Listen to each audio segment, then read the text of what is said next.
Welcome to Sasi's kitchen. வாங்கினே இன்றைக்கி என் வீட்டில் நான் எப்படி பக்கோடா செஞ்சேன்னு பார்க்கலாமா? அதுக்கு தேவையானது வெங்காயம் நிறைய நறுக்கிக்கோங்க, 3 வெங்காயம் இது. அதுக்கப்புறம் கொத்தமல்லி, கருவேப்பிலை, புதினா, சோம்பு, இஞ்சி பூண்டு நல்லா தட்டிக்கோங்க, அப்போ தான் நல்லாயிருக்கும். அப்புறம் வெறும் தூள், பச்சை மிளகாய், இது அரிசி மாவு, கடல மாவு ஜாஸ்தி 2 கப் எடுத்து எண்ணெயை விட்டுக்கோங்க. அதில் நல்லா பெசரிக்கோங்க. சோம்பு போட்டுக்கோங்க. அப்புறம் நம்ம வச்சுருந்தோம் இல்லைங்களா, கருவேப்பிலை, கொத்தமல்லி, புதினா எல்லாத்தையும் போட்டு மிக்ஸ் பண்ணிக்கோங்க. அப்புறம் அரிசி மாவு போட்டுக்கோங்க. மிக்ஸ் பண்ணிவிட்டு தண்ணி ஃபஸ்ட்டு வெங்காயத்தோடையே அந்த ஈரப்பசையிலே பிசைஞ்சிருங்க.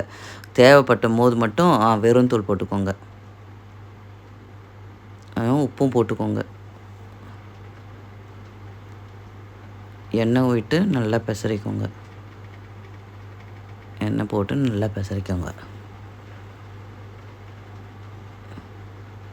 கொஞ்சமாக தண்ணி விட்டுக்கோங்க.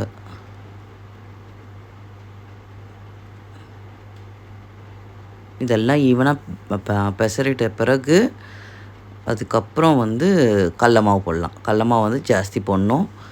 2 மடங்கு கடல மாவுனா 1 மடங்கு, ஒரு பாதி அரிசி மாவு. பாருங்கள், இந்த பவுல் இருக்குங்களா, அதில் ஒரு 1/3 தான் அரிசி மாவு.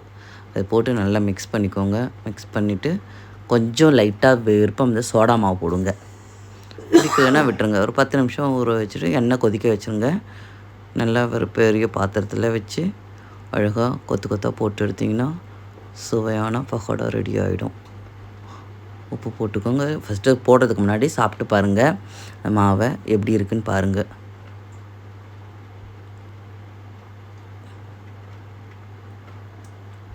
எதையும் நம்ம வீட்டில் செஞ்சு நம்ம அன்பானவங்களுக்கு கொடுத்தா அது நமக்கு சந்தோஷமாகவும் இருக்கும், அவங்களுக்கும் மனநிறைவாக இருக்கும். நம்ம பிள்ளைங்க நம்மளது சாப்பிட்றாங்களே, நமக்கும் இன்னும் கொஞ்சம் மேற்கொண்டு நம்ம நிறைய வேலை செய்யணும், பிள்ளைங்களுக்கு புது புதுசாக நம்ம செஞ்சு கொடுக்கணுன்ற எண்ணம் வரும்.